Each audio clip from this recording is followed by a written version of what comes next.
Ketika gue dapat 100 juta pertama gue dari produk digital, itu gue sadar ada tahapan-tahapan, ada langkah-langkah yang bisa lo tiru, bisa lo duplikasi supaya lo bisa dapat 100 juta pertama lo juga di produk digital. Dan sebenarnya materi yang mau gue kasih ke lo saat ini itu setara dengan kelas berbayar di luar sana seharga 200 ribuan. Jadi pastiin lo nonton sampai beres dan juga disimpan supaya nanti gak kelupaan. Oke, langsung aja ke tahap yang pertama. Itu lo tentukan produk digitalnya terlebih dahulu, mau jualan apaan. Apakah lo mau jualan resep masak, apakah lo mau jual tips and trick menurunkan berat badan segala macam, lo harus tentukan terlebih dahulu.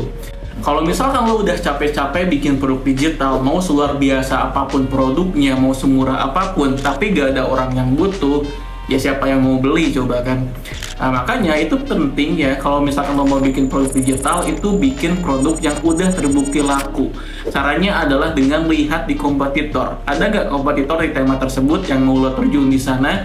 Ada nggak yang jualan produk sejenis, mereka laku atau enggak? Testimoninya banyak atau enggak? Itu buat validasi terlebih dahulu. Dan lo juga jangan takut dengan kompetisi. Aduh bang, ini udah ada followers yang gede nih, kompetisinya ketat segala macam. Lo jangan takut dengan hal kayak gituan, karena ada strateginya juga buat bisa memenangkan kompetisi meskipun followers lo masih kecil atau mungkin lo masih belum luar biasa itu kredibilitasnya. Dan sebenarnya gue juga udah bikin tahapan lengkap buat riset produk digital. Itu gue bakal taruh linknya di deskripsi nanti. Sekarang kita lanjut dulu aja ke tahap yang kedua, yaitu adalah optimasi akun sosial media. Nah di sini kebanyakan orang itu mereka promosinya pakai akun pribadi, pakai akun personal gitu kan. Nah itu sebenarnya bukan salah, tapi agak kurang maksimal. Kenapa bisa kayak gitu bang? Bukannya bagus, kita udah ada followersnya, gak mulai dari nol misalkan. Nah kayak gini ya, lo itu harus ingat kalau followers lo, ya orang-orang yang nge-follow akun lo, itu orang beneran ya. Sekarang akun pribadi kita yang nge-follow itu paling teman-teman kita doang, saudara kita yang kenal dengan kita aja. Ketika kita itu ngebahas suatu topik ya mengenai produk digital kita, misalkan kita ngebahas mengenai caranya diet, orang-orang yang kenal dengan kita belum tentu minat dengan topik diet. Hasilnya mereka gak bakal nge-like postingan kita, mereka gak bakal komen, gak bakal simpan dan segala macamnya. Itu bisa ngasih indikasi ya atau indikator yang buruk ke algoritma. Si Instagram mikirnya bisa jadi konten kita kurang bagus gara-gara followers kita sendiri itu gak like, comment, follow. Makanya gue menyarankan bikin akun khusus aja buat fokus promosi produk digitalnya. Dan mungkin lo itu ngerasa, aduh bang ini sayang banget followers gue dari nol segala macam. Itu gak apa-apa ya. Ini juga member gue itu meskipun followersnya baru 3 atau 5, tapi dia udah pecah telur. Dia udah ada penjualan pertamanya, bahkan di hari pertama juga. Itu hasil dari bikin akun khusus dan juga bikin produk digital yang banyak dicari. Pecah telurnya jauh lebih gampang. Dan ini adalah beberapa poin-poin yang bisa lo pakai buat bikin akun profesional lo jauh lebih bagus lagi. Oke, sekarang lanjut ke tahap yang ketiga. Jadi tadi kita udah nentuin produk digitalnya mau ngebahas apa, kita udah bikin akun khususnya kayak gimana.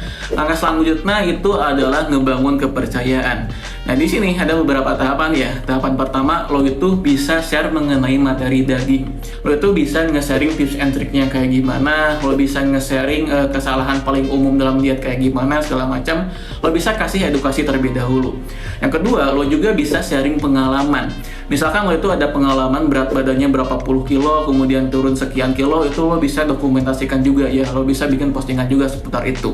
Contoh yang lain mungkin lo itu bikin produk digital belajar bahasa Inggris. Lo itu bisa ngasih tunjuk skor TOEFL lo berapa supaya kredibilitasnya ketunjuk gitu, kelihatan.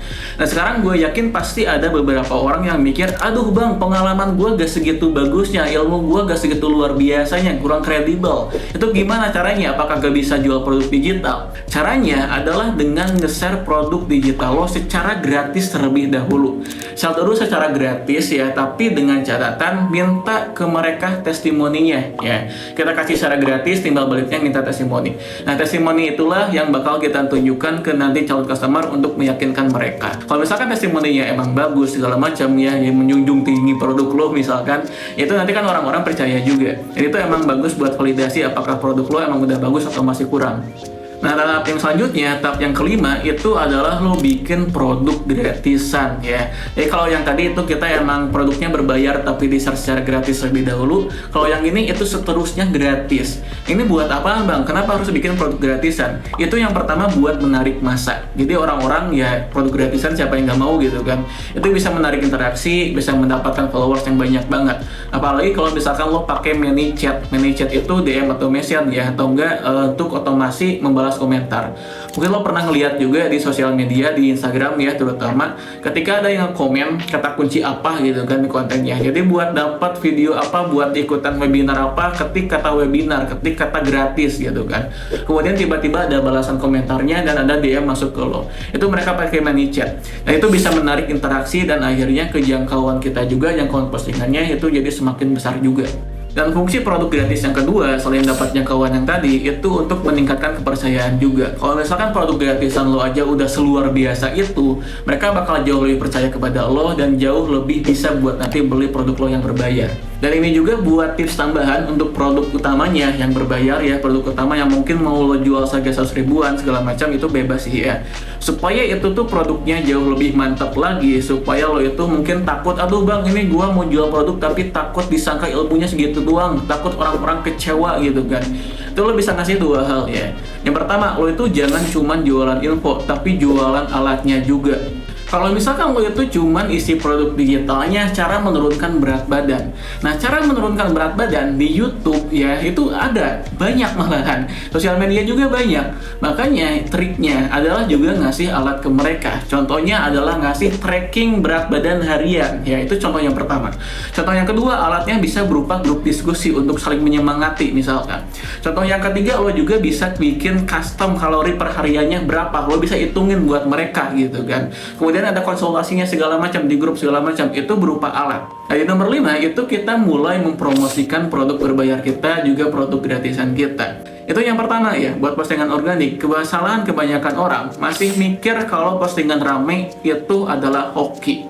Nah gini ya, untuk hoki itu semua aspek di dalam kehidupan kita ada yang namanya hoki.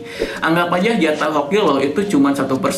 Artinya dari 100 postingan itu yang viral cuma 1. Ketika kita ulik ya, ketika kita analisis, oh ternyata topik ini nih yang rame, oh ternyata awalan kayak gini nih yang bagus. Itu yang awalnya 1% bisa naik ke 3%, 5%. Jadi kemungkinan buat ramenya itu bisa jadi jauh lebih banyak lagi. Lanjut ke kesalahan nomor 2, itu adalah biasanya mereka nge-upload video dengan resolusi atau kualitas yang rendah. Padahal di Instagram itu udah jelas-jelas nunjukin ya kualitas video, resolusinya itu menentukan videonya viral atau enggak. Dan gue yakin pasti bakal ada beberapa yang kepikiran, aduh bang kamera gue burik berarti gak bisa dong. Tetap bisa ya, jangan banyak alasan. Kalau misalnya lo merasa kameranya burik, itu pakai video footage atau pakai video-video yang ada di luar sana ya, video footage itu lo pakai terlebih dahulu. Jadi jangan langsung pakai video yang ada di kamera lo. Atau enggak lo pakai CapCut atau Canva ya, pakai Canva maksudnya. Pakai Canva buat ngedit videonya. Di Canva kan udah ada juga footage di sana. Dan lanjut dulu, kesalahan nomor 3 itu biasanya suka ada teks yang kepotong. Contohnya kayak postingan-postingan ini nih. Nah ini kalau misalnya lo nge-upload terus ada teks yang kepotong kan agak kurang enak juga ya dilihatnya, agak aneh juga yang ngelihatnya. Makanya lo bisa pakai template ini ketika lo mau bikin video. Jadi pastikan gak ada teks di yang warna merahnya ini ya. Ini lo bisa screenshot dulu BTW. Oke, sekarang lanjut dulu ke kesalahan nomor 4 ketika orang-orang ngeposting di organik, itu biasanya mereka hooknya agak kurang bagus. Nah di sini itu gue bakal mau ngambil contoh postingan dari si Matt Dix nih. Ya elah, bocah umur 10 tahun juga bisa bikin video berubah jadi karakter kayak gini. Nah tadi inti dari videonya adalah cara mengedit efek Venom. Tapi kalau misalkan dia membuka videonya dengan kayak gitu, ini adalah cara mengedit efek Venom. Ya gak bakal ada yang nonton gitu kan, kurang menarik. Makanya dia kasih bumbu-bumbu, oh ini anak kecil aja bisa, oh ini gampang banget segala macam. Itu makanya dia kasih bumbu-bumbu agak dilebay-lebayin dikit gitu, supaya kontennya jauh lebih wow, supaya jauh lebih ramai juga. Ingat, jangan sampai biasa-biasa aja ya. Dan emang buat strategi postingan itu agak PR banget ya, strategi promosi segala macamnya itu. Sampai-sampai gue juga bikin pelatihan online selama 7 hari. Itu di sana bakal dibahas secara jauh terperinci lagi mengenai strategi promosi jualannya, alur penjualan segala macam, funnelingnya. Itu gue bahas di sana juga. Dan kita gak cuma pelatihan 7 hari aja, tapi ada review akun bulanannya dan juga ada grup diskusi, aksesnya seumur hidup. Buat yang kepo itu bisa cek aja di deskripsi. Oke, sekarang kita bakal lanjut dulu ke nomor 6. Di nomor ke-6 itu ada evaluasi. Mau dievaluasi produknya, mau dievaluasi kontennya, itu wajib evaluasi. Jadi gue ngerasa gak mungkin ya, gue rasa gak mungkin ketika lo praktek terus aja lancar ya kayak jalan tol. Itu kayaknya gak mungkin. Pasti bakal ada kendala. Dan itu hal yang wajar. Ketika ada kendala, silakan evaluasi, perbaiki. Oh ternyata konten yang kayak gini agak kurang bagus, lo coba konten yang lain ya. Oh ternyata produk gue ini udah aja banyak yang lihat tapi gak ada yang beli, itu coba dievaluasi kembali. Jadi standarnya yang bagusnya persentase pembelian itu ada di angka 3%. Jadi artinya dari 100 orang yang lihat produk lo itu ada 3 orang yang beli. Kalau di bawah dari sana berarti bisa dievaluasi, wajib sih sebenarnya. Dengan catatan produknya harga normal gitu kan. Kalau misalkan produk lo harga 2 juta segala macam, yang di bawah 3% kayaknya wajar-wajar aja. Nah sekarang setelah lo itu evaluasi, kemudian postingan lo lumayan rame, kemudian pembeliannya ada sekitar 3%-an, itu kita masuk ke tahap scaling atau memperluas ya. Nah di sini kalau misalkan lo itu mau memperluas, itu ada 2 pilihan sebenarnya. Ada antara jadi jauh lebih baik, ada jauh lebih banyak. Di sini jauh lebih baik itu biasanya meningkatkan produk lo itu. Misalkan produk lo itu harganya cuma 100.000, lo bisa coba naikin harganya jadi 110.000, 120.000, kemudian ya terus naikin sampai ketemu di angka yang paling profitnya di angka berapa. Buat contoh yang kedua, untuk lebih baik, itu bisa meningkatkan konversi penjualannya. Misalkan yang tadi 3% kan, standarnya 3%. Mungkin lo itu coba-coba kayak funnelingnya kayak gimana, penjalanan customer journey-nya kayak gimana. Itu lo bisa ulik-ulik kembali, penawarannya lo bisa tambahin segala macam. Dan kalau yang 3% mungkin bisa naikin 4%, 5%, 6%. Itu jadi jauh lebih baik. Scaling yang kedua itu adalah lebih banyak. Nah, lebih banyak di sini, misalkan lo itu awalnya ngeposting cuma 3 hari sekali atau 2 hari sekali, itu lo bisa maksimalkan jadi sehari sekali. Untuk Instagram itu optimalnya emang sehari sekali sih ya.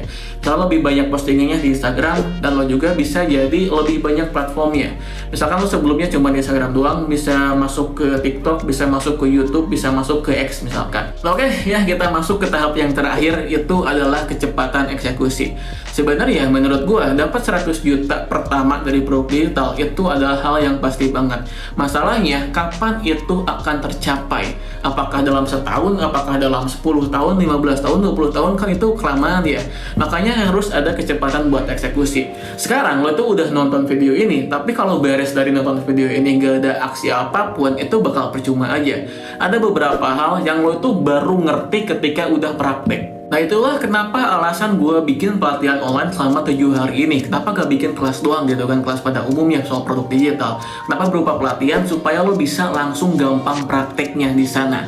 Gue udah kasih to-do listnya apaan buat minggu pertama, minggu kedua, minggu ketiga, itu udah gue kasih. Lo tinggal ikutin aja sama persis dengan apa yang gue tunjukin. Nah buat lo yang takut, oh ini takutnya ampas segala macam, itu gue kasih garansi 100% uang kembali kalau lo udah ngikutin dari awal ke akhir, lo udah semua melakukan to-do listnya dan ternyata gak ada progres, itu gue kasih garansi 100% uang kembali full ya gue kasih.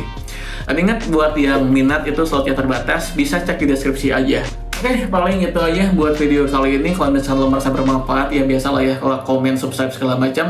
Dan ingat buat yang pelatihan bisa cek di deskripsi.